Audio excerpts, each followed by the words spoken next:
दोस्तों, हमें हमेशा इंतजार रहता है ऐसी कंपनी का जिसमें किसी बड़े म्यूचुअल फंड या किसी दिग्गज निवेशक का निवेश हो।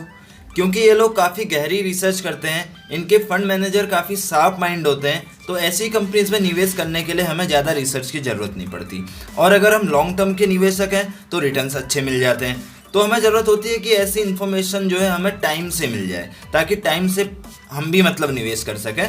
हालांकि किसी दूसरे की रिसर्च को ब्लाइंडली फॉलो नहीं करना चाहिए, हमेशा अपने फाइनेंशियल एडवाइजर से सलाह लेनी चाहिए या हमें खुद से भी रिसर्च करनी चाहिए। लेकिन ऐसी इन्फॉर्मेशन से हमें क्या होता है कि एक गाइडेंस मिल जाता है कि हमें कहाँ पे निवेश करना है करके। तो आज मैं आपके लिए दोस्तों ऐसी दो कंपनीज लेके आया हूँ जिसमें लास्ट वीक भारत के दिग्गज mutual fund house HDFC mutual fund ने निवेश किया हुआ है।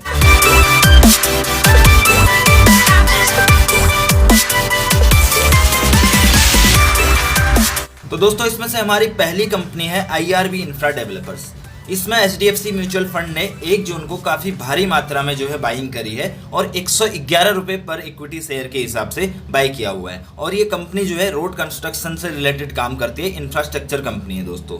अगर दोस्तों इस कंपनी के पास्ट की परफॉर्मेंस को देखें तो कुछ खास इसने परफॉर्म नहीं किया हुआ है। अगर देखा जाए एक दिन में तो इसने 2.5% का रिटर्न जो है ये भी नेगेटिव में दिया हुआ है। यानी कि 1 वीक में आपका 17% का रिटर्न, 1 मंथ में 19%, 3 मंथ में 10%, 4 मंथ में 4%, 5 ईयर टिल डेट में 4%, 1 ईयर में 92%, 2 ईयर में 3.5%, और बाकी 3 साल, 4 साल, 5 साल, 10 साल में तो नेगेटिव में रिटर्न दिए हुए। यानी कि पास्ट में तो इसने कुछ खास परफॉर्म नहीं किया हुआ है।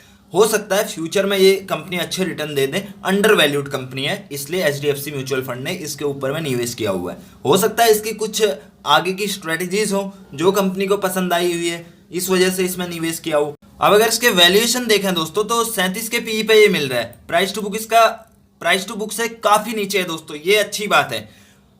0.64 के प्राइस टू बुक पे मिल रहा है, यानी कि 1 रुपये अगर इसके शेयर का प्राइस है तो बुक वैल्यू इसकी 64 पैसे है दोस्तों।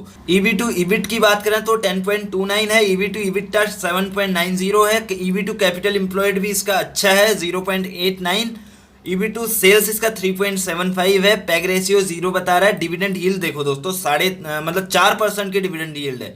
ROC जो इसका है 8.64% है, ROE इसका 1.70 है। यानी कि जो है फंडामेंटली तो अच्छी कंपनी है। हम ज़्यादा फाइनेंशियल इसके देखेंगे नहीं, डिटेल वाइज अगर वीडियो बनाना होगा तो मेरे को बताइएगा, मैं इसका डिटेल वाइज भी वीडियो बनाऊंगा। अभी थोड़ा सा ऊपर ऊपर से हम देख रहे हैं इसको। बस चार्ट वगैरह इसका देख के कोई मतलब नहीं है। चार्ट तो इसका जो है अभी डाउन ट्रेंड वाला ही चार्ट है, तो कुछ चार्ट देख के फायदा नहीं है।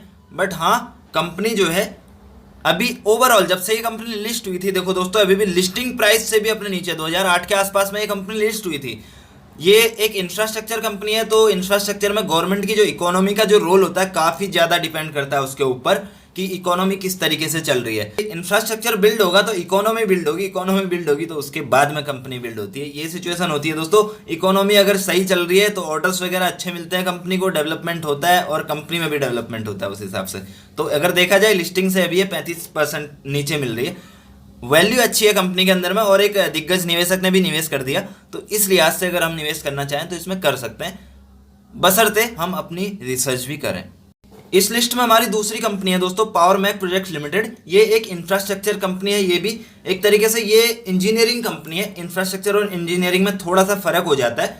ये होते दोनों कंस्ट्रक्शन से ही है, बट इंजीनियरिंग का वर्क थोड़ा डिफरेंट हो जाता है, तो इंफ्रास्ट्रक्चर का थोड़ा सा डिफरेंट हो जाता है। इंफ्रास्ट्रक्चर के एक तरीके से इसको वेंडर कह सकते हैं, है ना।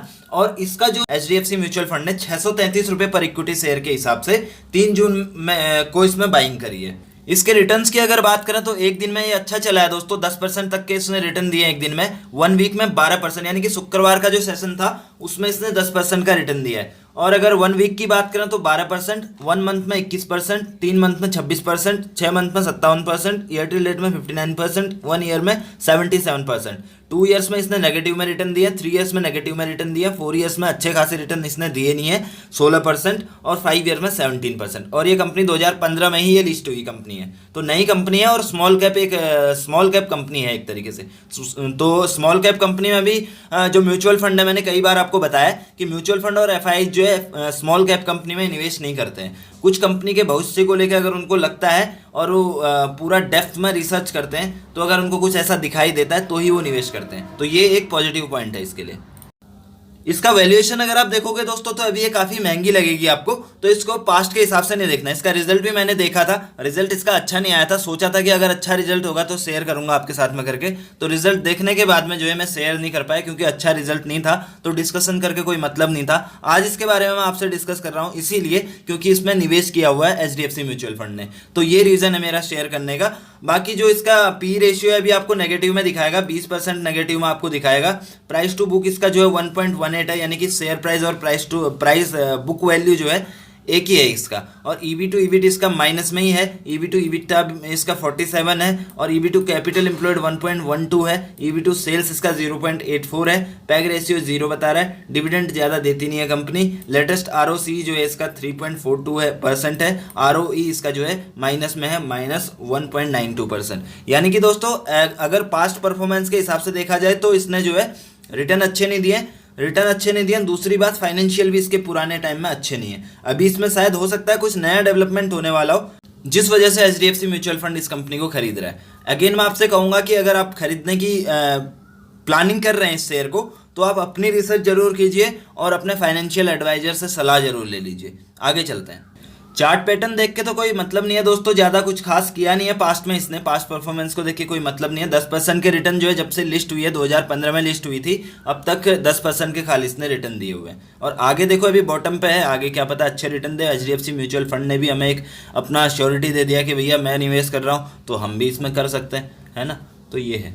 तो दोस्तों आई होप कि आपको वीडियो पसंद आया होगा। वीडियो पसंद आया तो लाइक कीजिए, अपने दोस्तों के साथ में शेयर कीजिए, और अगर आपकी कोई क्वेरीज है तो कमेंट कीजिए, और चैनल को सब्सक्राइब कीजिए दोस्तों। जय हिंद, वंदे मातरम।